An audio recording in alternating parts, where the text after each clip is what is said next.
अस्सलाम वालेकुम दोस्तों, इस वक्त मैं बैठा हुआ हूँ नवीद सुल्तान अवान साहब उनके पास। ये मनशियात के मसले पे बड़े एक्सपर्ट हैं। इनका अपना एक सेंटर भी है, इनसे हम जानते हैं बहुत सारी चीज़ें। अस्सलाम वालेकुम सर। वालेकुम अस्सलाम सर। अच्छा, ये बताएं कि इंसान नशे से जुड़ता क्यों है? खाने पीने की चीज़ें तो अट्रैक्शन महसूस हो रही है, इसमें तो क्यों अट्रैक्ट हो रहे हैं लोग? सर कुछ अज्जा ऐसे हैं दुनिया में, ठीक है। कुछ ऐसे अनासर हैं जिनको आप लेते हैं तो आपका जिस्म रिलीफ महसूस करता है। ठीक है। जिस तरह से कैफ़ीन है, ठीक है। चरस है, ठीक है। हेरोइन है। ठीक है। और ये जब हम लेते हैं तो हमारा जो दिमाग है उसका एक जो आम नेचुरल काम करने का तरीक़ाकार है वो उसके ऊपर ट्रिगर होना शुरू हो जाता है, उसके ठीक है। ऊपर डिपेंडेंट होना शुरू हो जाता है। ठीक है। तो दिमाग को अपनी जो मेहनत है वो कम करनी पड़ती है और उन चीज़ों से वो उनके ऊपर आदी हो जाते हैं, यानी कि हमारे जो सिस्टम है उसके ऊपर चल पड़ता है। तब होता ये कि जब हम अपने दिमाग को उसका आदी बना लेते हैं और नेचुरल प्रोसेस के थ्रू उसको जो चीज़ ज़रूरत है उसको हम छोड़ देते हैं, तो एक तरह का शॉर्टकट मिल जाता है हमारे दिमाग को। ठीक है। तो वो उसी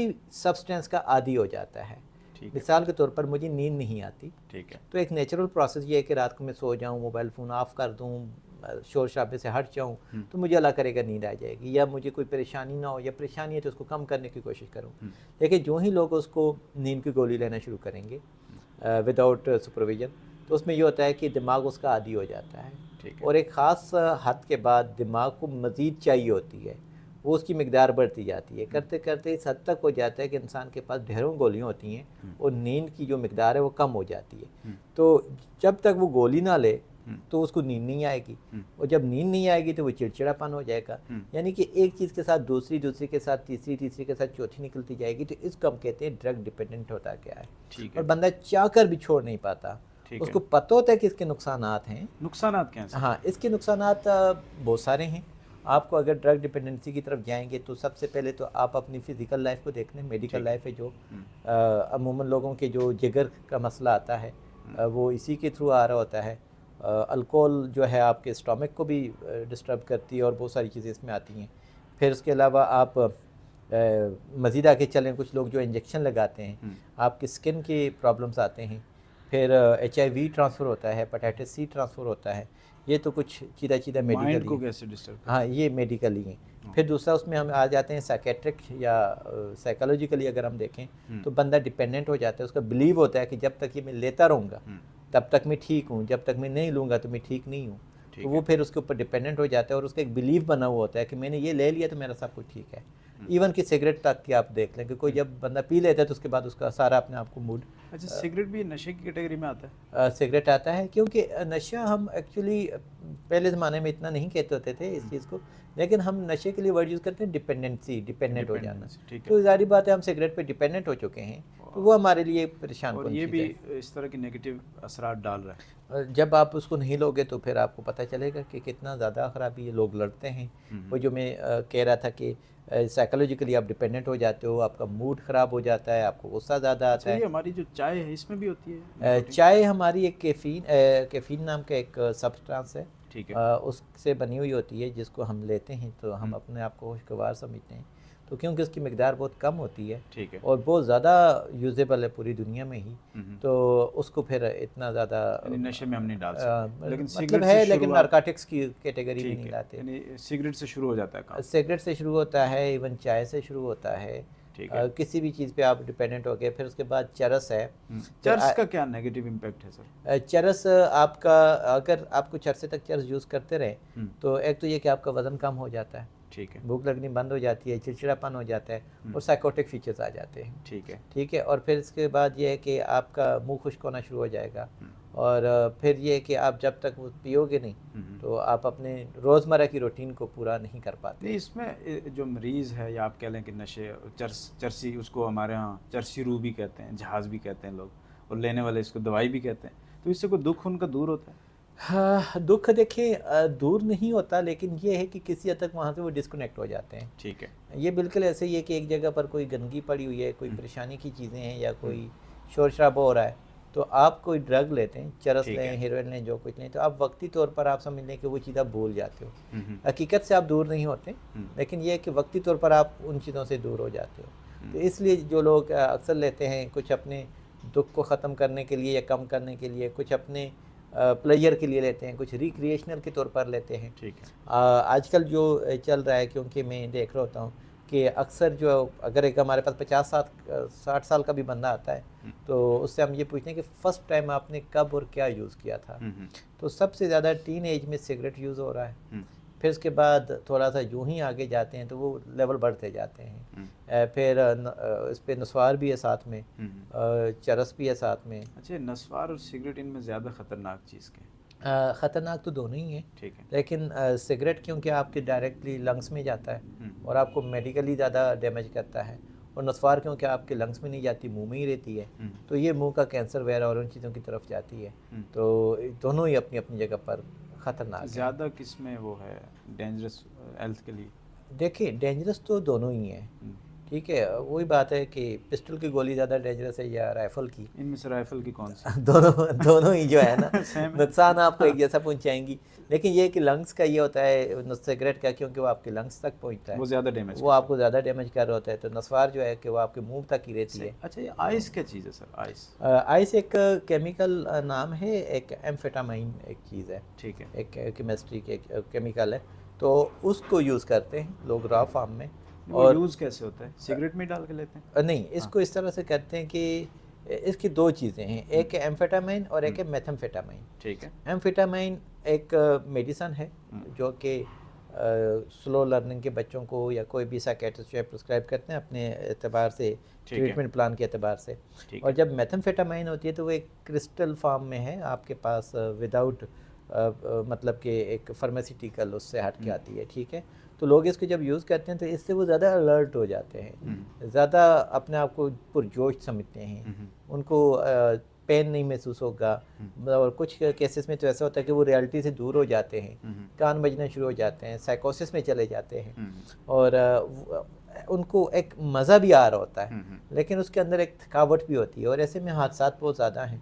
और ज़रूरी नहीं होता कि जो बंदा स्मोकिंग करता है तो वो आइस ले रहा हो, या आइस लेने वाला स्मोकिंग भी करता होगा, नहीं, क्योंकि इसको लेने का तरीका कार्य होता है कि इसको गर्म करके इसकी हवा लेते हैं। अच्छा, जो अच्छा। उसमें एक ख़ास टेम्परेचर पे रख के ख़ास तरीके से उसके जो धुआं है ठीक है, उसको वो इनहेल करते हैं। ठीक। तो अब जारी बात है उसको सिगरेट के अंदर डाल के नहीं लिया जाता। ये चर्च से ज़्यादा खतरनाक?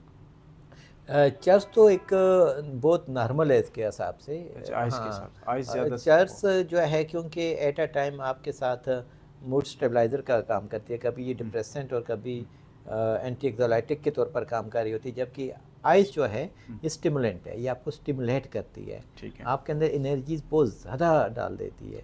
बहुत सारे लोग हैं आपने देखा होगा, होंगे पतले पतले से, लेकिन वो काम कर रहे होंगे, वो थकेंगे नहीं क्योंकि एहसास थकावट नहीं होता, वो ज़्यादा उसको और ये चीज़ मजमूई तौर पर डैमेज कर रही होती है उनको। डैमेज कर रही होती है, और इससे हादसात बहुत ज़्यादा हो रहे हैं। एक चीज़ जो मैंने देखी है, बार बार जो लोग रिलैप्स होते हैं इसको एज अ जिनसी पावर के तौर पर कोशिश करते हैं, इसकी पिल्स आ चुकी हुई होती हैं, एज अ डांसिंग पिल्स के तौर पर ले रहे होते हैं। उस वो थोड़ा सा किलादा चीज़ है, लेकिन वो भी है, क्योंकि अक्सर लोग कहते हैं मैं तो टेबलेट ही खा रहा था, तो जब उसका टेस्ट किया जाता है तो उसमें एम्फेटामाइन पॉजिटिव आई हुई होती है, तो वो चीज़ भी एक देखते हैं कि भाई ये चीज़ आ रही है। तो इसमें जो है कि आइस जो है क्योंकि ये शॉर्ट टर्म एक्शन करती है, सडन करती है, एकदम से ही सब कुछ गड़बड़ हो जाती है। आपकी रिसर्च क्या कहती है कि बढ़ रहा है ये रेशो नशे बढ़ रहा है, और इसका एक और चीज़ है, बढ़ता भी है, और साथ में ये कि लोग इसको इलाज की तरफ भी आ रहे हैं बहुत सारे। इलाज की तरफ? हाँ, इलाज की तरफ बढ़ क्यों रहा है?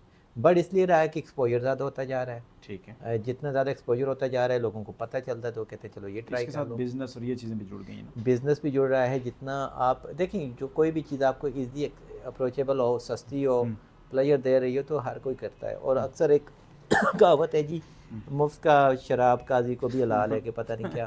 तो ठीक है, अब जब आपको कोई दे रहा होता है तो मुफ्त में लोग पहले ऑफ़र कर देते हैं, फिर जब बंदा उसके ऊपर डिपेंडेंट हो जाता है तो वो फिर हर मुमकिन कोशिश करता है इसको हासिल करने की। ठीक ठीक। तो इसलिए एक जो है ना इसकी बढ़ने की रेशो है। फिर उसके बाद ये कि कॉलेजों में, स्कूलों में, हॉस्टल्स फैशन के तौर पे भी, फैशन के तौर पर भी है। सर, पार्टी इससे देखें एक और है, हमारी सोसाइटी का रवैया इन लोगों से नफरत का है, जो लोग नशे में नहीं हैं, ख़ासतौर पर मैं देहाती एक सोसाइटी में हूँ, तो उस सराउंडिंग में जो लोग काबिल नफरत हो जाते हैं ना, वो एक आइसोलेटेड से हो जाते हैं। तो ये रवैया क्या समझते हैं उनको रिकवर करने? हाँ, देखिए मैं कम्युनिटी शिफ्ट को भी देख रहा होता हूँ कि लोगों का कितना ख्याल बदल रहा है इन चीज़ों की तरफ। पहले ये होता था कि जी कि ये चर्सी है, ये फलाना है, ये फलाना है।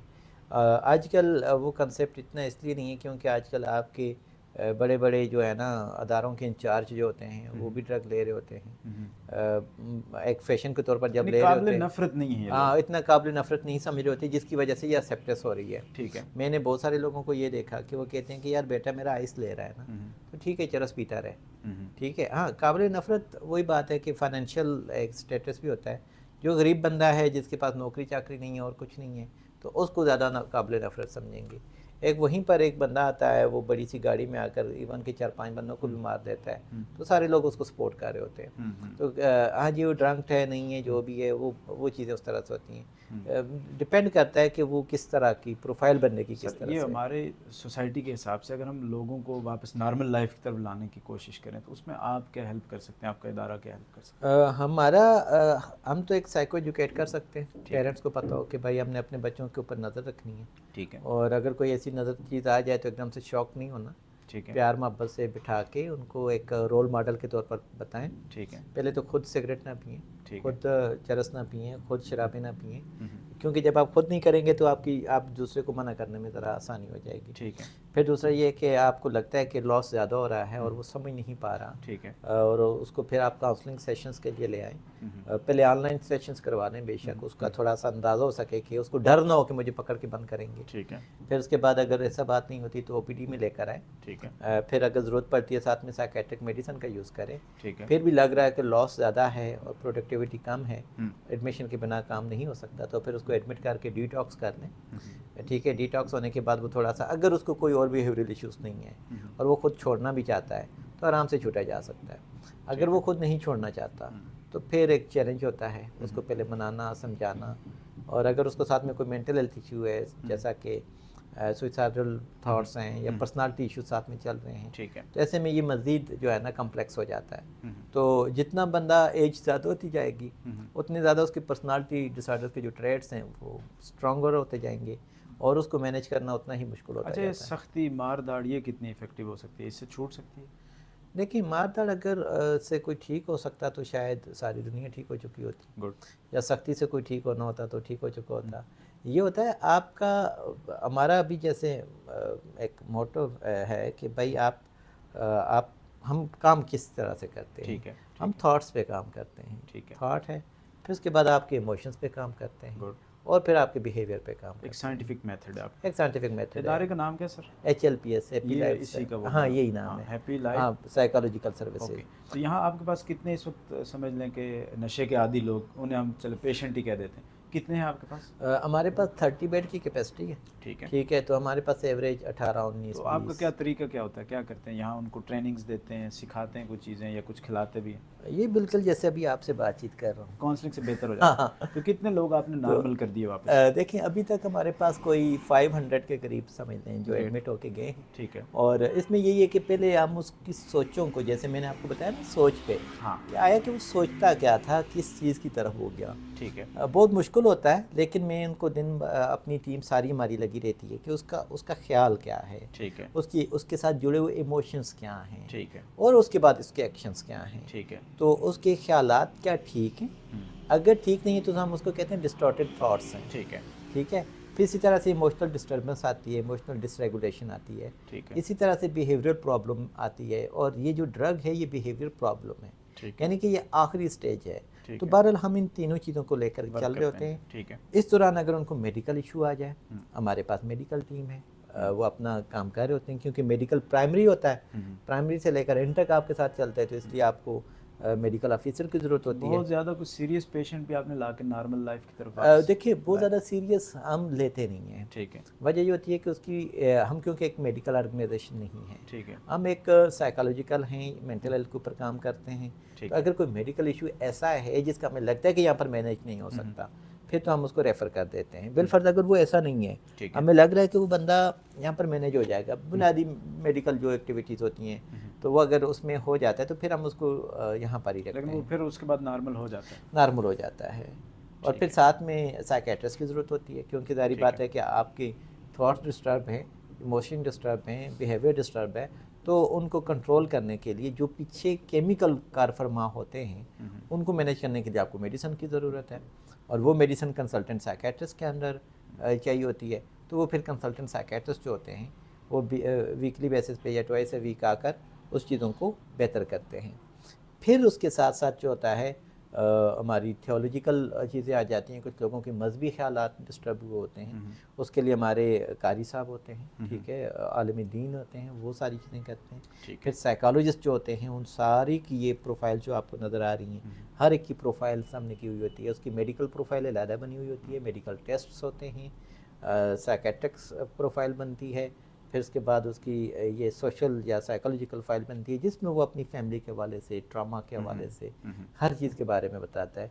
तो फिर आपको लग जाता है कि यार ड्रग इसका मेन प्रॉब्लम नहीं था। लास्ट क्वेश्चन सर जी, आपको क्या लग रहा है, मतलब लव मैरिज के चक्कर में ज़्यादा लोग डिस्टर्ब नहीं है नौजवान? मैरिजेस एक्चुअली लव मैरिज की बात अगर मैं करूं या अरेंज मैरिज की भी बात करूं, जितना कितना लोग रिस्पॉन्सिबिलिटी नहीं लेंगे, डिस्टर्बेंस तो आएगी आएगी। नहीं मतलब लव मैरिज फ्लॉप होगी ना, फलां जगह चाह रहा था शादी नहीं हो पाई, इस वजह से को डिस्टर्ब ज़्यादा हो रहे हैं लोग? डिपेंड करता है, क्योंकि हमारे पास बहुत ज़्यादा अगर हम रेशो देखें ना, हाँ एक दूसरे से कुछ पॉइंट्स ऊपर नीचे हैं। ठीक है, लव मैरिज वाले भी सफ़र कर रहे हैं, ठीक है, अरेंज मैरिज वाले भी सफ़र कर रहे हैं, जिसने मैरिज नहीं की वो भी सफ़र कर रहा है, जिसने 2-4 की वो भी सफ़र कर रहा है। तो ठीक है, तो इसका मतलब ये कि वो हर छोटे छोटे उस पॉइंट्स हैं ना, अगर हमारे पास लव मैरिज वाले ज़्यादा वो कर रहे हैं तो हो सकता है किसी और सेंटर में अरेंज मैरिज वाले ज़्यादा कर रहे हों।